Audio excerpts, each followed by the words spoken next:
A graça e a paz, meus irmãos. Eu quero vos saudar com um bom dia na santa paz do Senhor. É com alegria que nós estamos aqui na casa do Senhor para estarmos estudando um pouco mais acerca daquilo que o Senhor colocou em nosso coração. Eu gostaria que você, neste momento, fechasse os seus olhos aí na sua casa, e eu quero pedir a sua permissão para poder estar entrando no seu lar através da mídia, obviamente. E pode ter certeza de uma coisa, meu irmão: a palavra de Deus certamente ela falará contigo. Vamos orar agradecendo a Deus por este momento. Pai, nós te louvamos por essa oportunidade, te bendizemos por tudo que tu és, e sabemos que o Senhor tem o controle de toda a situação. O nosso rogo a ti, Pai, é que tu nos ensine nesta manhã tão proveitosa, que é falar da tua palavra, que é meditar nas sagradas escrituras. Eu te peço, ó Deus, que tu possas esclarecer todas as dúvidas que temos em relação a alguns assuntos. Guia-nos em todo o tempo, Pai, e obrigado por essa oportunidade. Fala conosco, fala ao coração do teu povo, meu Deus, através da tua poderosa palavra. Nós oramos agradecidos em nome de Jesus. Amém. Glórias a Deus. Bom, irmãos, hoje, de uma forma muito resumida, prática, nós estaremos falando acerca de uma virtude que todo cristão, todo seguidor de Cristo necessita de tê-lo, ou de tê-lo. Faz parte de um dos gomos do fruto do Espírito.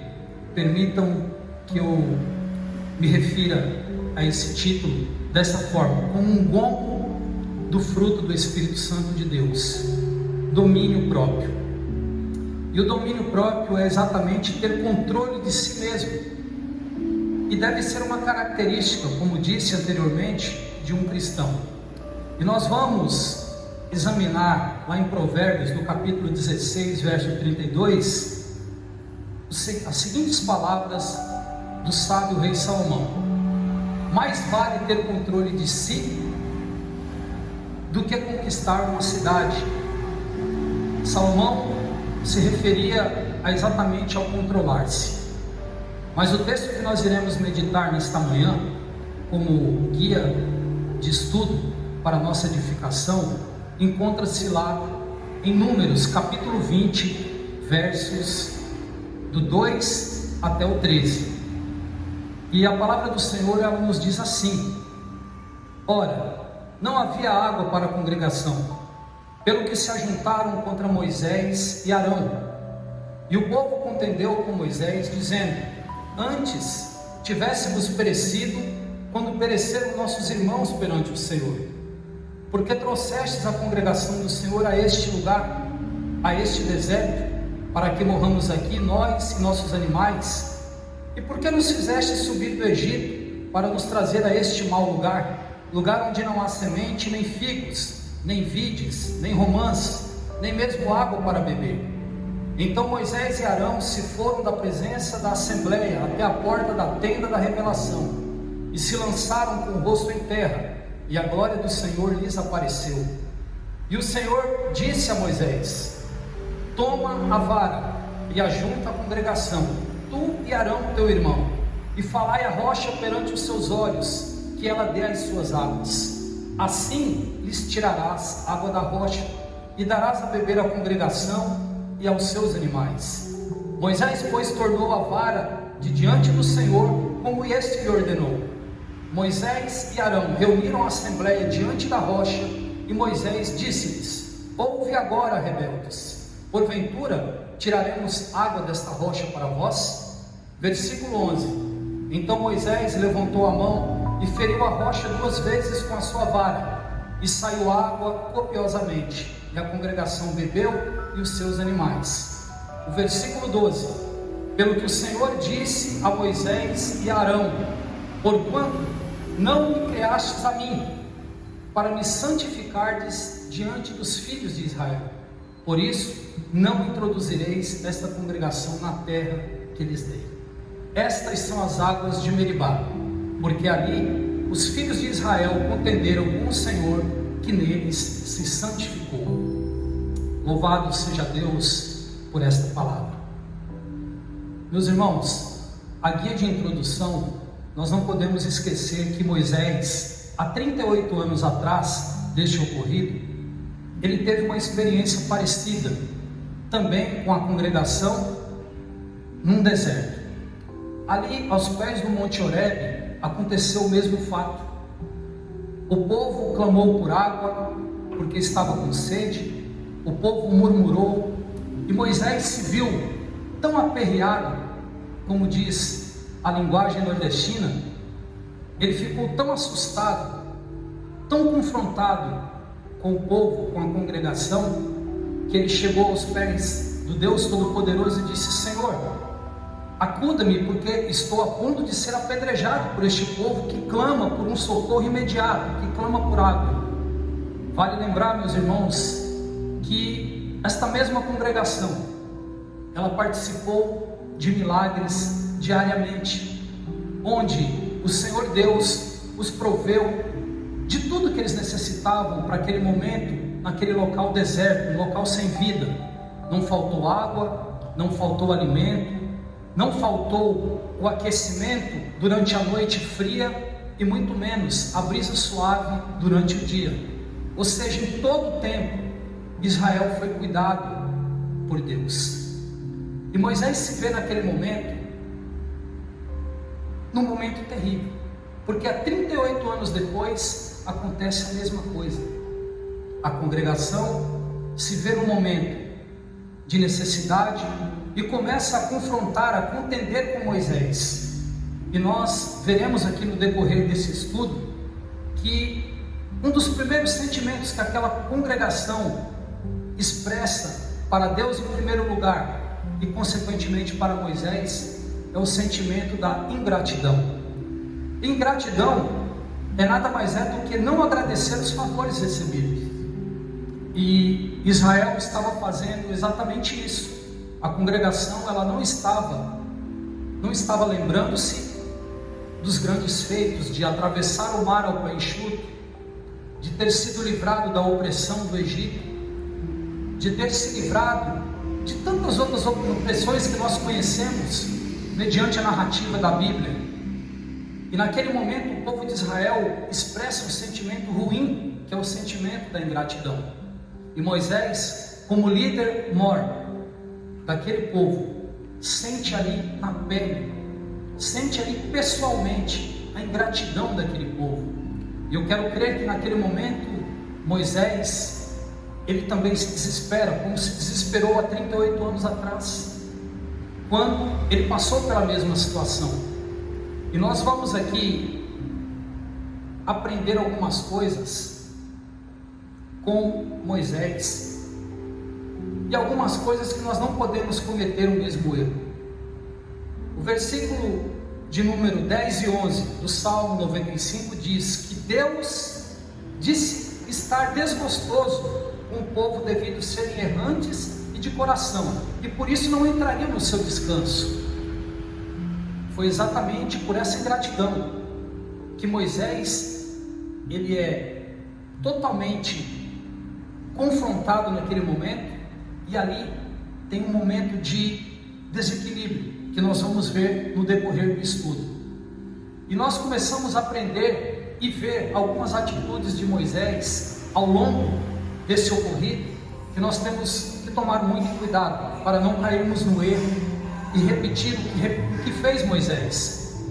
E a primeira atitude que Moisés tomou diante daquela situação foi exatamente levar a causa a Deus. E isso é muito importante, meu irmão e minha irmã, que me ouve nesta manhã. As nossas causas, os nossos temores, as nossas revoltas, nós temos que de fato levar ao trono da graça de Deus. E no versículo 6 do capítulo 20 de Números, confirma isso, dizendo: então Moisés e Arão se foram da presença da congregação, foram à porta da tenda da revelação e se lançaram com o rosto em terra, e a glória do Senhor lhes apareceu. Naquele momento Moisés ouve todo aquele confronto, todos aqueles insultos, aquelas injúrias do povo de Israel, e ele corre para Deus e coloca ali diante do altar do Senhor esta necessidade. Segunda atitude, Moisés, ele recebe a orientação de Deus após fazer aquela confissão, fazer aquele desabafo a Deus, pedindo socorro diante daquela situação. E o versículo 8 nos confirma isso. Deus dizendo a Moisés: toma a vara e ajunta a congregação, tu e Arão, teu irmão, e falai a rocha perante os seus olhos, que ela dê as suas águas. Assim lhes tirarás água da rocha e darás a beber à congregação e aos seus animais. Ou seja, meus irmãos, Moisés, quando faz aquele apelo, quando ele faz aquela reclamação a Deus, o Senhor Deus já responde a Moisés e o orienta como fazer. E é interessante que neste versículo 8, nós vemos o Senhor Deus falando: Moisés, falai a rocha. Nós não vemos o Senhor Deus falando aqui: Moisés, batei na rocha. Nós vemos aqui o Senhor Deus dizendo: Moisés, falai a rocha. Ou seja, Deus estava dizendo a Moisés: Moisés, confie no que eu estou te orientando a fazer, e assim o faça.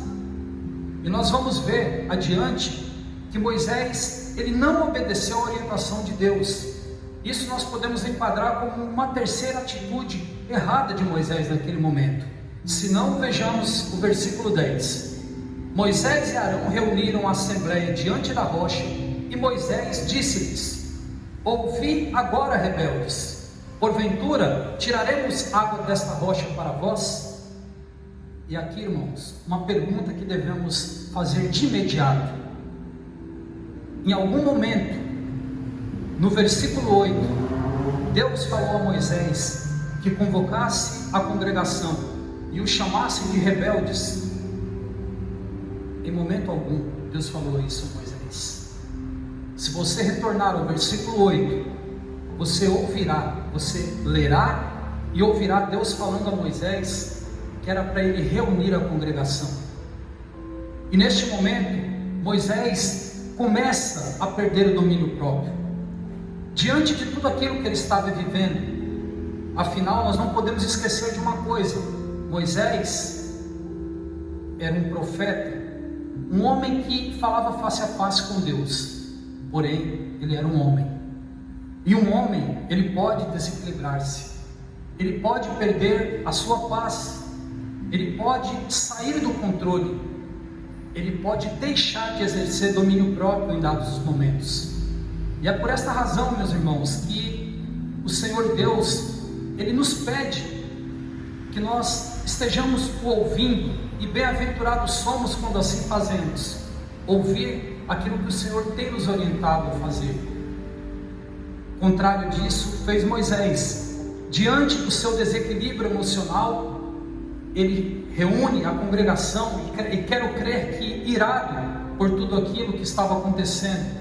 E esta ira de Moisés, ela nos mostra que aquilo era a dor de um líder que ensinava o seu povo a obedecer a Deus, que era um transmissor do recado de Deus para o seu povo, mas que naquele momento se via traído pelos seus liderados, porque diante de tantos milagres, de tantos acontecimentos, mesmo assim Israel traía a confiança de Deus e consequentemente traía a confiança do seu líder. E exatamente por tudo isso, Moisés não consegue controlar o seu ímpeto e se desequilibrou-se totalmente. No versículo 11 retrata muito bem isso, quando diz o seguinte: então Moisés levantou a mão e feriu a rocha 2 vezes com a sua vara, e saiu água copiosamente, e a congregação bebeu e os seus animais. Neste momento, Moisés, ele já não está com o seu domínio próprio na sua essência, ou seja, Moisés está desequilibrado. Diante daquela situação, ele olha para a rocha e olha para o povo e vê aquele povo murmurando, e vê aquele povo continuamente falando e reclamando, dizendo ter saudades do Egito. E Moisés se desequilibra, e ao invés dele falar à rocha como Deus o orientou, Moisés dá 2 golpes na rocha. E meus irmãos, não tenham dúvidas, todos nós podemos ter momentos assim como Moisés teve. E nós não podemos esquecer também que para tudo há uma consequência.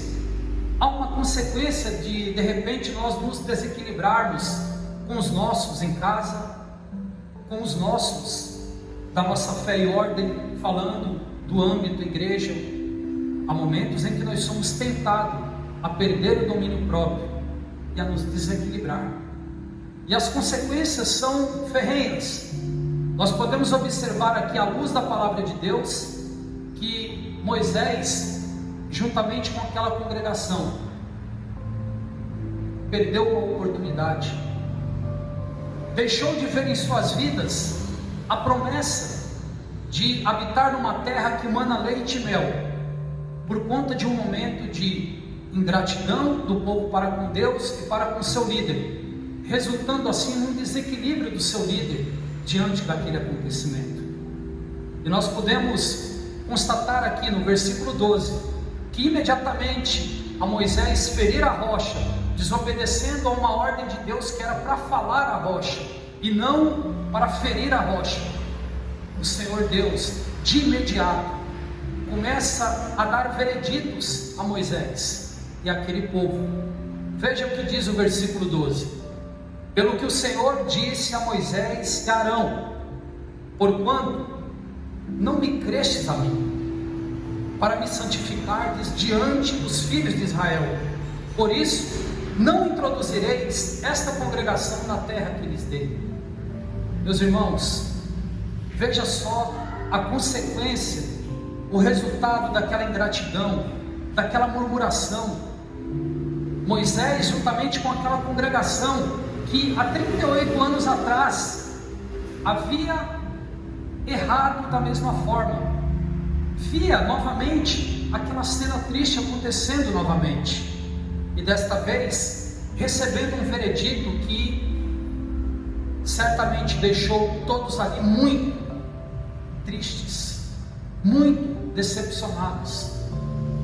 E eu me coloco neste momento no lugar de Moisés, que era o líder daquela congregação. Imagina o que aquele homem não sentiu. Imagina o tempo em que ele investiu falando das grandezas de Deus e mostrando àquele povo o quão necessário é crer, obedecer e seguir ao Deus de Israel. E como nós acabamos de ver no versículo 12, Moisés e a congregação de Israel perde a oportunidade de entrarem na terra prometida, na Canaã, a Canaã que manava leite e mel, que naquele momento era uma promessa, era um gozo, era um refúgio, era um local de paz, era um local de fartura. E veja só como a consequência de toda aquela ingratidão, de toda aquela murmuração, trouxe como resultado: deixou de se cumprir na vida daquele povo, na vida de Moisés, uma promessa. Meus irmãos, e para a nossa aplicação diária, que sejamos sóbrios, que sejamos temperantes diante dos acontecimentos da vida, diante das promessas que o Senhor nos deu, nos prometeu, e são promessas infalíveis. Agora, o cumprir dessa promessa em nossas vidas não depende de Deus, mas sim de nós, porque Deus em Cristo Jesus já fez o seu papel. Ele nos prometeu. Agora, o cumprir, isso está na nossa dependência também. E nós vimos isso aqui de uma forma muito verídica e muito bem aplicada por Moisés, um homem que depois de Jesus Cristo em primeiro lugar, e depois Moisés, o maior profeta que essa história, que essa terra já viu. Porém, no momento de desequilíbrio, no momento de falta de domínio próprio, de falta de temperança, que, diga-se de passagem, qualquer um de nós estamos sujeitos a passar, aquele homem perde a oportunidade de entrar na terra prometida. Eu gostaria de deixar para que guardemos em nosso coração que Moisés, ele foi vítima de uma rebelião dos seus congregados, dos seus liderados. E é por esta razão, irmãos, que o Senhor Jesus, ele falou certa feita que os nossos inimigos seriam de casa. Meus irmãos, que todos nós, servos do Altíssimo Deus, tomemos muito cuidado e apliquemos à nossa vida aquilo que o apóstolo Paulo ensinou e exortou a igreja de Éfeso, ali no capítulo 4, versículo 26 e 27, quando ele disse: quando vocês ficarem irados, não pequem, apaziguem sua ira antes do sol se pôr, e não dê lugar ao diabo. Paulo estava muito preocupado com as discussões, com várias intrigas que haviam dentro daquela igreja tão fervorosa, chamada igreja de Éfeso. E ele deixou esta orientação para aquela igreja e para esta igreja, a igreja do século 21, a igreja que é uma agenciadora de bênção, mas que pode, em dados momentos, por falta de uma vigilância, desequilibrar-se e tomar decisões precipitadas, contrariando a vontade de Deus. E eu gostaria de finalizar repetindo um texto que se encontra lá em 1 Coríntios, no capítulo 10, verso 4. E este versículo responde exatamente e faz alusão a tudo isso que acabamos de estudar sobre a rocha de Meribá. 1 Coríntios capítulo 10, verso 4, diz assim: e beberam todos da mesma bebida espiritual, porque bebiam da pedra espiritual que os acompanhava, e a pedra era Cristo. A rocha de Meribá apontava para Cristo, e como o apóstolo Paulo frisou muito bem aqui na sua primeira carta aos Coríntios, todos beberam desta água, todos daquela congregação alimentaram-se e beberam desta água que saiu daquela rocha, uma rocha que acompanhava o povo de Israel, porque é a mesma rocha do Monte Horebe e a mesma rocha de Meribá. E eu finalizo aqui, irmãos, dizendo que Cristo, a fonte de águas purificadoras, Cristo, a fonte que nos dá uma água tão rica, tão pura, ao ponto de saciar a nossa sede e de nos deixar cada vez mais fortalecidos. Esta fonte, ela não para de jorrar, é Cristo. E que as águas desta fonte venham saciar a sede daquele que neste momento não tem forças mais para orar, não tem forças mais para dominar-se, que está muitas vezes desesperado por conta de tudo isso que está vivendo e não consegue olhar, não consegue enxergar que Deus está no controle de toda a situação. Eu desejo a você, meu irmão e minha irmã, um excelente domingo na paz do Senhor, e que este estudo sobre o domínio próprio seja um marco na minha vida e na sua vida, para a honra e para a glória do nome do Senhor. Que Deus em Cristo Jesus os abençoe e fiquem na paz do Senhor.